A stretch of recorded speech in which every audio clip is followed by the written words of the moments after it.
Hi అండి. Capsicum masala కూర అయితే చేయబోతున్నాను. ముందుగా 4 క్యాప్సికమ్‌లు తీసుకొని వాటిని నీట్‌గా కడిగేసుకొని, కట్ చేసుకొని పక్కన పెట్టుకోవాలి. స్టవ్ అంటించి కళాయి పెట్టుకొని అందులో 2 స్పూన్ల నూనె వేసి, నూనె వేడెక్కిన తర్వాత సన్నగా తరిగిన ఉల్లిపాయ ముక్కలను దోరగా వేయించుకొని ప్లేట్‌లో తీసుకొని చల్లారనివ్వాలి. అదే కళాయిలోకి మరొక 2 స్పూన్ల నూనె వేసి, నూనె వేడెక్కిన తర్వాత కట్ చేసుకొని ఉల్లిపాయ ముక్కలను వేసుకొని దోరగా వేయించుకోవాలి.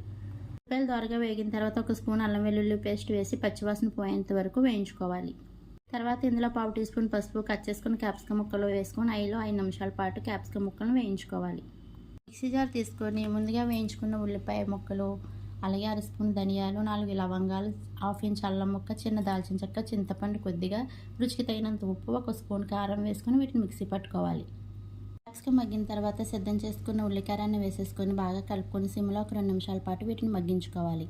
తర్వాత ఇందులోనే కొద్ది వాటర్ పోసుకొని మరొకసారి కలుపుకొని మూత పెట్టుకొని 2 నిమిషాలు సిమ్లో పెట్టి తర్వాత స్టవ్ ఆఫ్ చేసి సర్వ్ చేసుకుంటే ఎంతో టేస్టీ అయిన క్యాప్సికమ్ కూర రెడీ.